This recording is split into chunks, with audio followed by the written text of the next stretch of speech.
Well, welcome back. We are talking about Nathan Bedford Forrest's place in Tennessee history. We have with us Representative Mike Sparks. Representative Mike Stewart is sponsoring a bill that would end Tennessee's recognition of Nathan Bedford Forrest Day. He was going to be here. He's not here. A lot of calls. Let's go to the phones. John. Hello, John. Yeah. What's on your mind? Hello, right now? Yes, sir. Oh, well, I didn't get a lead in. Usually they tell me I'm going to be put on the phone. Well, go right ahead. We don't have a lot of time here, but go right ahead.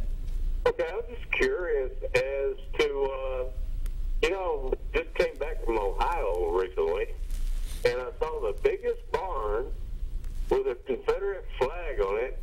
So this is kind of heritage history, but, it's something we don't really need to take away, where if you get rid of it, you're going to repeat it. But it's this type of thing. I mean, why is all this discussion even necessary? Yeah. Okay. All right. I'm going to cut you off there. That has been mentioned, and I appreciate your call. Let's go to David. Hello, David. What's on your mind? Yes. Okay, that caller.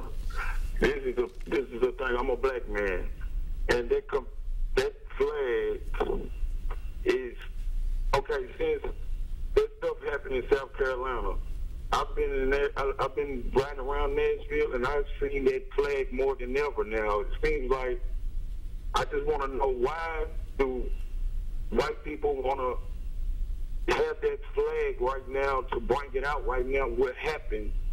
And I want to really just know what are they thinking, because behind that flag, they do some awful things sometimes.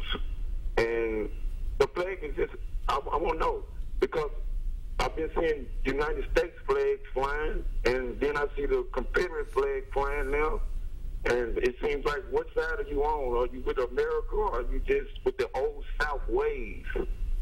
And that's well, David, I appreciate the call. I really appreciate your call. What do you think of what David says?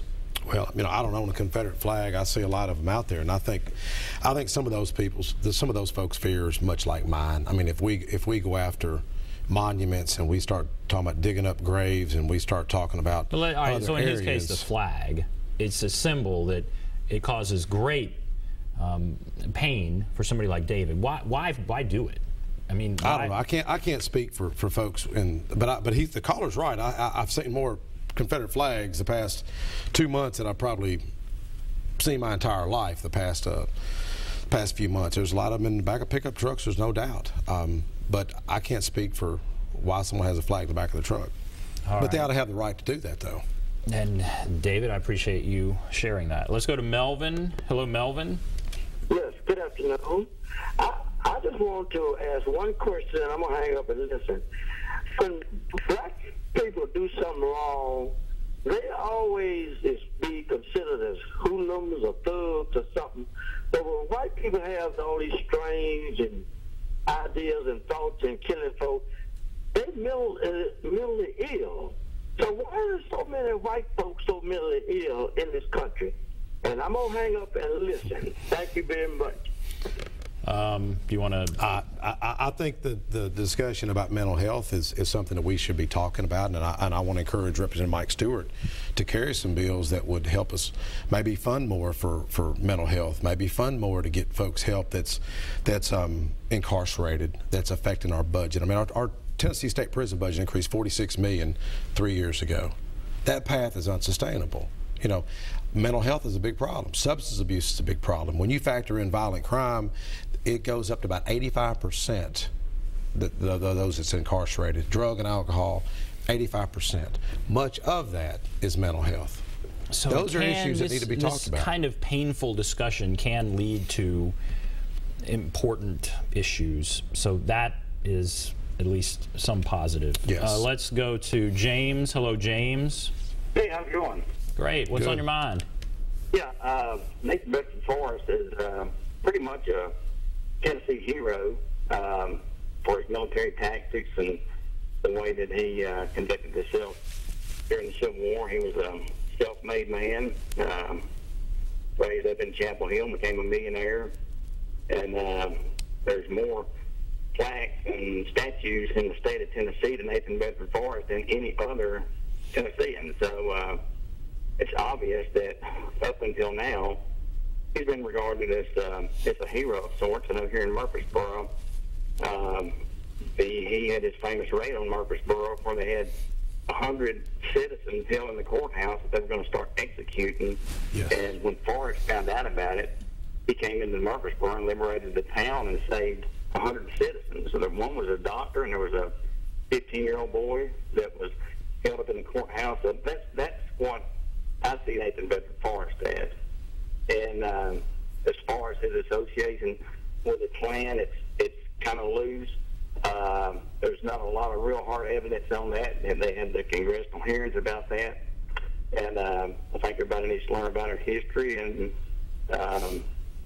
just appreciate it for what it is. All right, thank you. Let's just keep going. Let's go to Marty. Hello, Marty.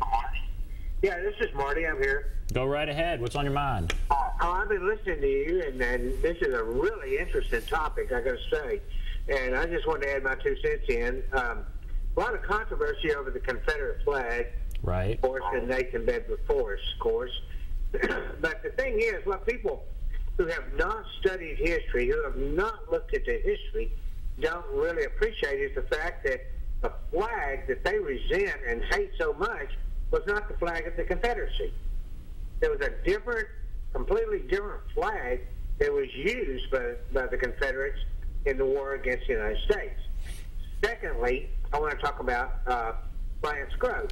Now, we had a lot of slaves. Certainly it was used. There may have been more than one, but certainly it was used. It was a Confederate flag. It definitely was a Confederate flag. I'm not saying it's not. I'm just not saying. All I'm saying is that that's not the one they should resent the most. Okay. That's all I'm saying. Okay. Secondly, we had a lot of slaves in the mid-1800s. Approximately 200,000, or a little bit less than 200,000 slaves in Tennessee in the mid-1800s. The appreciable value of a slave in the mid-1800s was $500 to $600. Now, we had a lot of large slave owners back in the mid-1800s. One of them, the largest slave owner that we had in the mid-1800s, came from North Carolina, and he got a land grant. And he had over 900 slaves at one time. Now, this man was recognized, and he was honored, and they have named a state park after him, Bryant's Grove. Okay, all right, we're almost out of time. Yeah. It comes down to money in that case. All right, we have to take a break. We'll be back right after this.